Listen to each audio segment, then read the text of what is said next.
Good evening everyone, welcome to Saraswati classes. आज हम करेंगे इकोनॉमिक्स से संबंधित क्वेश्चन। तो चलिए स्टार्ट करते हैं। फर्स्ट क्वेश्चन है, निम्नलिखित कथनों पर विचार कीजिए। पिछले दशक में भारत के जीडीपी के प्रतिशत के रूप में कर राजस्व में सतत वृद्धि हुई है।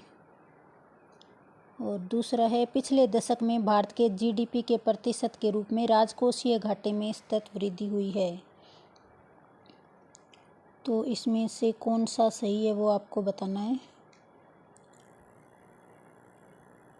पिछले दशक में भारत के जीडीपी में सतत वृद्धि यानी लगातार वृद्धि हुई है। तो ऐसा तो नहीं है कि लगातार वृद्धि हुई है और पिछले दशक में भारत के जीडीपी के प्रतिशत के रूप में राजकोषीय घाटे में सतत वृद्धि हुई है। तो ये दोनों ही ऑप्शन यहाँ पे गलत हो जाएंगे और सही आंसर होगा न तो एक और न ही दो, यानी दोनों ही ऑप्शन जो दिए हैं यहाँ पे वो गलत है। नेक्स्ट क्वेश्चन देख लीजिए। भारतीय अर्थव्यवस्था के संदर्भ में निम्नलिखित कथनों पर विचार कीजिए। पिछले दशक में वास्तविक सकल घरेलू उत्पाद की वृद्धि दर लगातार बढ़ती रही है। दूसरा स्टेटमेंट है, पिछले दशक में बाजार कीमतों पर सकल घरेलू उत्पाद लगातार बढ़ता रहा है। तो इनमें से बताना है कि कौन सा सही है। केवल एक, ऑप्शन बी केवल दो, एक और दो दोनों, और ना ही एक और ना ही दो। तो सकल घरेलू उत्पाद की वृद्धि जो है लगातार बढ़ती रही है क्या? तो इसका भी आंसर हो जाएगा न तो एक और न ही दो। पिछले दशक में वास्तविक सकल घरेलू उत्पाद की वृद्धि दर लगातार बढ़ती रही है, तो ये गलत हो जाएगा।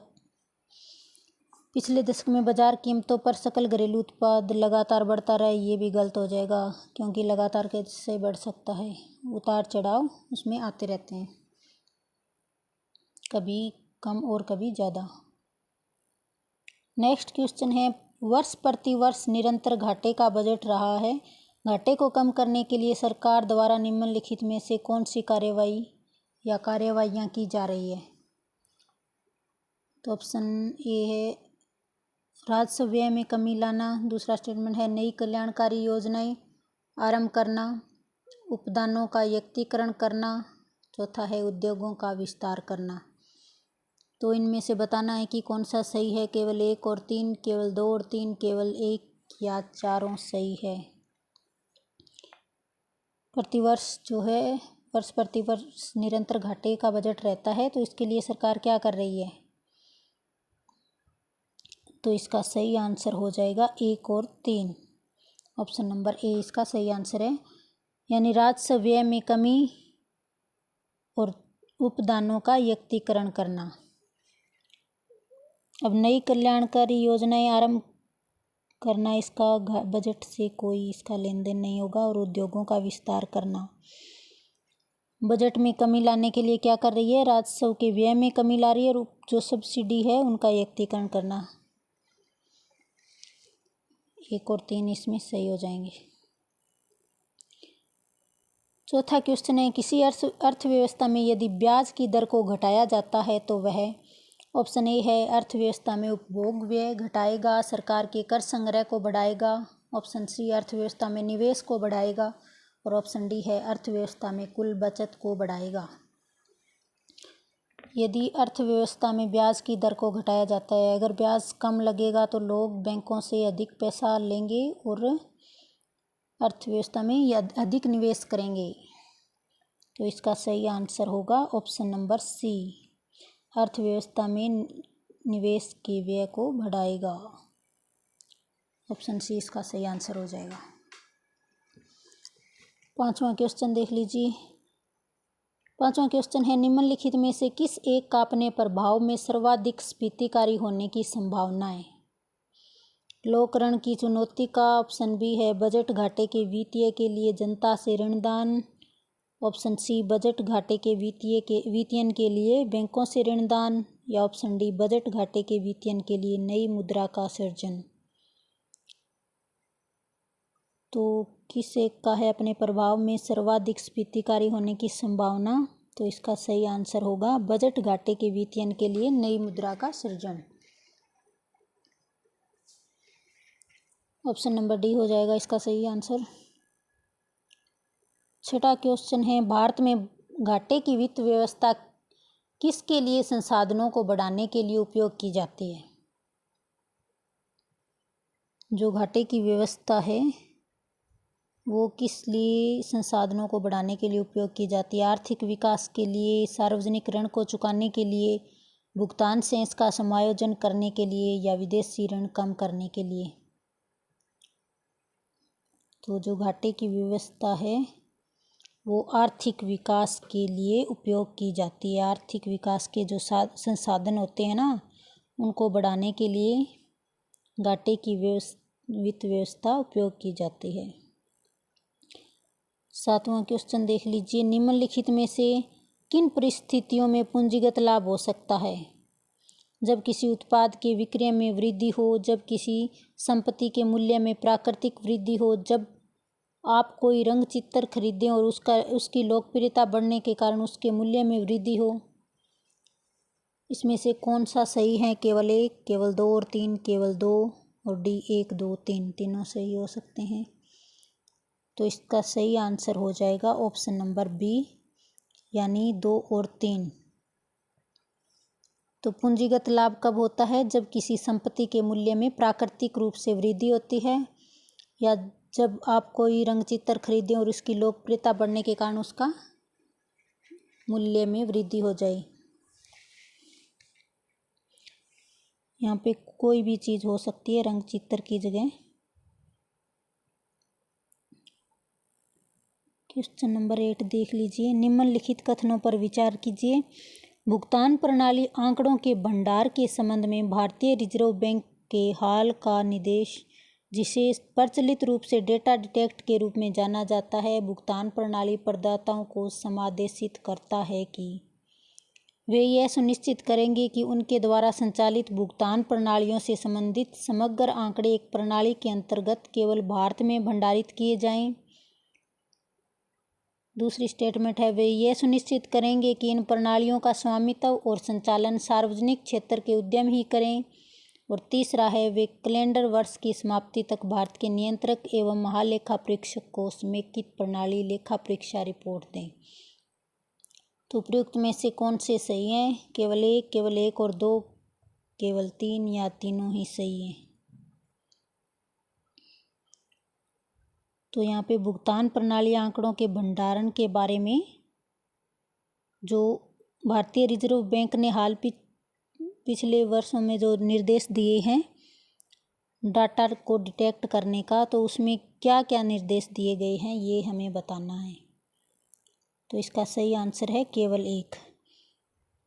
भारतीय रिजर्व बैंक ने कहा है कि वे ये सुनिश्चित करेंगे कि उनके द्वारा संचालित भुगतान प्रणालियों से संबंधित समग्र आंकड़े एक प्रणाली के अंतर्गत केवल भारत में ही भंडारित किए जाएं। ऑप्शन नंबर ए हो जाएगा इसका सही आंसर। 9वां क्वेश्चन है, निम्नलिखित में से कौन सा एक राजकोषीय उत्तरदायित्व तथा बजट प्रबंधन अधिनियम 2003 fiscal responsibility and budget management act 2003 में अनुबंध नहीं है? तो इनमें से कौन सा है जो राजकोषीय उत्तरदायित्व तथा बजट प्रबंधन अधिनियम 2003 से अनुबंध नहीं है? राजकोषीय वर्ष 2007-08 की समाप्ति तक राजस्व घाटे को खत्म करना, केंद्र सरकार द्वारा आरबीआई से कतिपय परिस्थितियों के सिवाय उधार न लेना, राजकोषीय वर्ष 2008-09 की समाप्ति तक प्राथमिक घाटे को खत्म करना, या ऑप्शन डी सरकारी गारंटियों को किसी भी वित्तीय वर्ष में सकल घरेलू उत्पाद की प्रतिशतता के रूप में नियत करना। तो बजट प्रबंधन 2003 अधिनियम 2003 से कौन सा अनुबंध नहीं है? तो ये है ऑप्शन नंबर सी, राजकोषीय वर्ष 2008-09 की समाप्ति तक प्राथमिक घाटे को खत्म करना। ये अधिनियम 2003 से संबंध नहीं रखता।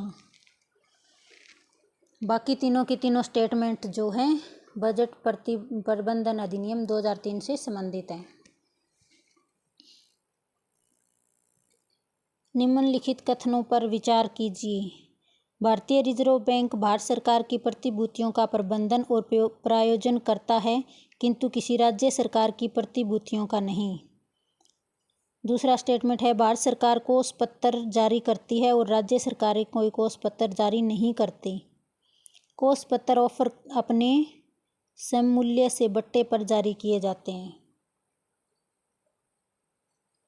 तो इनमें से कौन सा सही है? केवल 1 और 2, केवल 3, केवल 2 और 3, 1 या 2 और 3 तीनों। तो इसका सही आंसर हो जाएगा 2 और 3 इसमें सही है।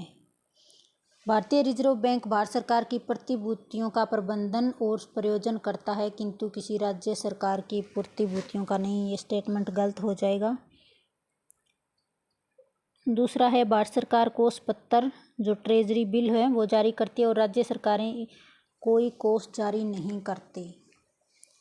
जो ट्रेजरी बिल है वो राज्य सरकारों के द्वारा जारी नहीं किए जाते। कोष पत्र ऑफर अपने सममूल्य से बट्टे पर जारी किए जाते हैं। तो 2 और 3 इसमें सही हो जाएंगे। प्रथम स्टेटमेंट इसमें गलत होगा। 11वां क्वेश्चन है, भारतीय अर्थव्यवस्था के संदर्भ में निम्नलिखित में से कौन से सांविधिक आरक्षित आवश्यकताओं के उद्देश्य हैं? केंद्रीय बैंक को बैंकों द्वारा निर्मित की जा सकने वाली अग्रिम राशियों पर नियंत्रण रखने की सक्षमता प्रदान करना। दूसरा है, बैंकों में जनता की जमा राशियों को सुरक्षित व तरल रखना। तीसरा है, व्यावसायिक बैंकों को अत्यधिक लाभ कमाने से रोकना। और चौथा है, बैंकों को दिन प्रतिदिन आवश्यकताओं को पूरा करने के लिए पर्याप्त कोष्ठ नकदी रखने को बाध्य करना। तो इसमें से कौन सा सही होगा? तो इसके उद्देश्य हैं केवल 1। सांविधिक जो आरक्षित आवश्यकताओं के उद्देश्य हैं उसका सही उद्देश्य है केंद्रीय बैंक को बैंकों द्वारा निर्मित की जा सकने वाली अग्रिम राशियों पर नियंत्रण रखने की सक्षमता प्रदान करना। इसमें केवल 1 सही होगा, बाकी जो तीनों स्टेटमेंट है गलत हो जाएंगे, दूसरा, तीसरा, चौथा।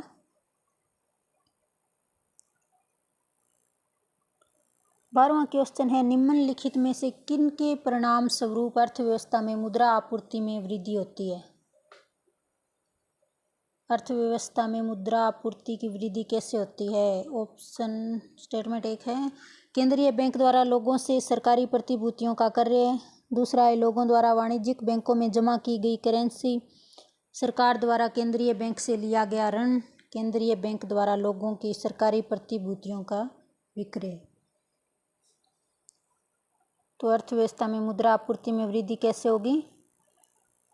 इसका सही है, पहला और तीसरा इसका सही होगा। केंद्रीय बैंक द्वारा लोगों से सरकारी प्रतिभूतियों का क्रय करना। और तीसरा है, सरकार द्वारा केंद्रीय बैंक से लिया गया ऋण। यानी सरकार जो केंद्रीय बैंक से ऋण लेती है उसके द्वारा और केंद्रीय बैंक द्वारा लोगों से सरकारी प्रतिभूतियों का क्रय, यानी प्रतिभूतियां खरीदती है और उनको मुद्रा प्रदान करती है, जिससे कि मुद्रा आपूर्ति में वृद्धि होती है। 13वां क्वेश्चन है, सामान्य कीमत स्तर में बढ़ोतरी निम्नलिखित में से किस कारणों से हो सकती है? तो सामान्य कीमत स्तर में बढ़ोतरी किन कारणों से हो सकती है? द्रव्य की पूर्ति में वृद्धि से, उत्पादन के समग्र स्तर में गिरावट से, प्रभावी मांग में वृद्धि से। तो ये हो सकती है इन तीनों ही प्रकार से, द्रव्य की पूर्ति में वृद्धि से, उत्पादन के समग्र स्तर में गिरावट से और प्रभावी मांग में वृद्धि। तीनों ही तरीकों से सामान्य कीमत स्तर में बढ़ोतरी हो सकती है। ऑप्शन नंबर डी होगा इसका सही आंसर।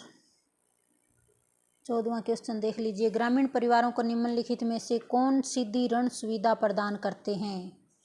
क्षेत्रीय ग्रामीण बैंक, कृषि और ग्रामीण विकास के लिए राष्ट्रीय बैंक, भूमि विकास बैंक। तो ग्रामीण परिवारों को कौन कौन करता है? तो इसका सही आंसर होगा 1 और 3। क्षेत्रीय ग्रामीण बैंक और भूमि विकास बैंक जो हैं ग्रामीण परिवारों को सीधी ऋण सुविधा प्रदान करते हैं। कृषि और ग्रामीण विकास के लिए राष्ट्रीय बैंक, ये नहीं होगा। 15वां क्वेश्चन है, राष्ट्रीय ग्रामीण आजीविका मिशन ग्रामीण क्षेत्रीय निर्धनों के आजीविका विकल्पों को सुधारने को किस प्रकार प्रयास करता है? तो ग्रामीण क्षेत्रों में बड़ी संख्या में नए विनिर्माण उद्योग तथा कृषि व्यापार केंद्र स्थापित करके या स्वयं सहायता समूहों को सशक्त बनाकर और कौशल विकास की सुविधाएं प्रदान करके। तीसरा है, कृषकों को निःशुल्क बीज, उर्वरक, डीजल, पंप सेट तथा लघु सिंचाई संयंत्र देकर। तो इसमें से बताना है कि राष्ट्रीय ग्रामीण आजीविका मिशन ग्रामीण क्षेत्रीय निर्धनों के आजीविका विकल्पों को सुधारने के लिए क्या क्या प्रयास करता है। तो इसका सही आंसर होगा केवल 2, यानी स्वयं सहायता समूहों को सशक्त बनाकर और कौशल विकास की सुविधाएं प्रदान करके। इन तरीकों के द्वारा राष्ट्रीय ग्रामीण आजीविका मिशन जो है ग्रामीण क्षेत्रीय निर्धनों की सहायता करता है आजीविका के विकल्पों को सुधारने के लिए। नेक्स्ट क्वेश्चन है, भारत में घाटे की वित्त व्यवस्था किसके लिए संसाधनों को बढ़ाने के लिए उपयोग की जा सकती है? भारत में घाटे की जो वित्त व्यवस्था है किसके लिए संसाधनों को बढ़ाने, आर्थिक विकास के लिए, सार्वजनिक ऋण चुकाने के लिए, भुगतान शेष का समायोजन के लिए, विदेशी ऋण कम करने के लिए। ये तो हमने अभी देखा था। तो इसका सही आंसर है ऑप्शन नंबर ए, आर्थिक विकास के लिए। नेक्स्ट क्वेश्चन है, संघ के बजट के संदर्भ में निम्नलिखित में से कौन से गैर योजना व्यय के अधीन आते हैं? रक्षा व्यय, ब्याज अदायगी, वेतन एवं पेंशन या उपदान। तो इनमें से कौन से सही है? केवल 1, केवल 2 और 3, 1, 2, 3, 4 या कोई नहीं। गैर योजनागत व्यय कौन से होते हैं? रक्षा व्यय ये तो होता है, ब्याज अदायगी भी। तो इसका हो जाएगा ऑप्शन नंबर सी, यानी चारों ही ये गैर योजनागत होते हैं। कोई योजना, रक्षा व्यय भी, ब्याज अदायगी, वेतन एवं पेंशन और उपदान जो दान दिया जाता है, ये चारों ही गैर योजनागत व्यय होते हैं। नेक्स्ट क्वेश्चन है, किसी अर्थव्यवस्था में मुद्रा गुणक निम्नलिखित में से किस एक के साथ साथ बढ़ता है? आरक्षित नकदी अनुपात में वृद्धि के साथ, दूसरा है जनता की बैंकिंग आदतों में वृद्धि के साथ, सांविधिक नकदी अनुपात में वृद्धि, या देश की जनसंख्या में वृद्धि। तो किसी अर्थव्यवस्था में मुद्रा गुणक कैसे बढ़ेगा? जनता की बैंकिंग आदतों में वृद्धि से। जनता को बैंकिंग आदतों की वृद्धि से ही मुद्रा गुणक में जो है अर्थव्यवस्था में मुद्रा गुणक जो है साथ साथ बढ़ता है। नेक्स्ट क्वेश्चन है, भारतीय अर्थव्यवस्था के संदर्भ में निम्नलिखित पर विचार कीजिए। बैंक दर, खुली बाजार कार्यवाही, लोक ऋण या लोक राजस्व, उपयुक्त में से कौन से मौद्रिक नीति के घटक हैं? तो इन चारों में से हमें बताना है कि मौद्रिक नीति के घटक कौन कौन से हैं। तो इसका सही आंसर है 1 और 2, यानी बैंक दर और खुली बाजार कार्यवाही जो है मौद्रिक नीति के घटक हैं। ऑप्शन नंबर सी होगा। नेक्स्ट क्वेश्चन है, निम्नलिखित में से कौन सी परिभाषिक शब्दावली उस क्रियाविधि को इंगित करती है जिसके माध्यम से वाणिज्यिक बैंक सरकार को उधार देता है?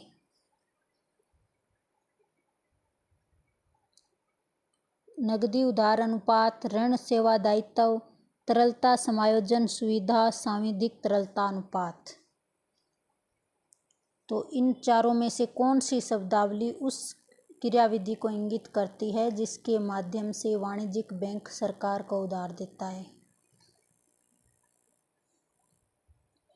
तो इसका सही आंसर होगा सांविधिक तरलता अनुपात, यानी जो सांविधिक तरलता अनुपात है इस क्रियाविधि को अंकित करती है जिसके माध्यम से वाणिज्यिक बैंक सरकार को उधार देता है। सांविधिक तरलता अनुपात के माध्यम से ही वाणिज्यिक बैंक सरकार को उधार देते हैं। इकोनॉमिक्स की क्वेश्चन है, कुछ टफ तो लगेंगे लेकिन करना तो होगा। तो इस सेट में आज हम ने किए हैं 20 क्वेश्चन। तो आपके कितने क्वेश्चन सही हुए हैं हमें कमेंट करके बताएं। नेक्स्ट वीडियो में फिर मिलेंगे, तब तक के लिए धन्यवाद।